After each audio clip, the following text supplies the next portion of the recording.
అలాగ 19వ శతాబ్దం లేదా 20 అంటారు కదా, అప్పటికి దేవుడు భగత్ సింగ్ గారిని వాడుకుంటూ వచ్చిన ఆయన ద్వారా ఉప్పెన్లాగా అనేక సంఘాలు వ్యాపించడానికి దేవుడు వాడుకుంటూ వచ్చిన. ఆయన కాలం అయిపోయింది, దేవుడు పిలిచినాడు, వెళ్ళిపోయారు. ఆయన భక్తులైన వారు నీతిమంతుల కీడు చూడకుండా కొన్ని పోబడుచున్నారు. ఆ కాలంలో పుట్టిన మనమున్నాం. ఇప్పుడు మన సంగతి ఏంటి? మనం ఎవరు థామస్లు కాదు, మనం ఎవరు విలియం కేరీలం కాదు, మనం ఎవరు భగత్ సింగ్ గారులు కాదు, మనం ఎవరు గొప్ప వ్యక్తులేం కాదు. దేవుడు మనల్ని గొప్ప వ్యక్తులుగా చేయాలని కోరట్లేదు.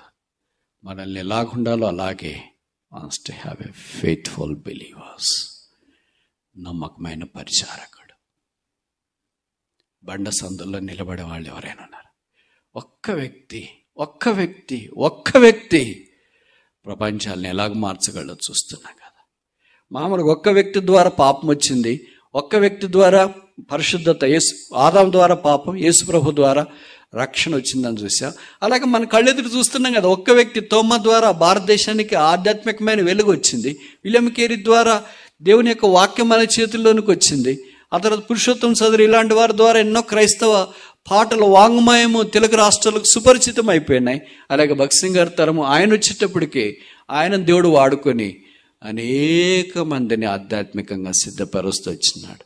మన కళ్ళతో చూస్తున్నాం lively examples how God can use a single man to bless many.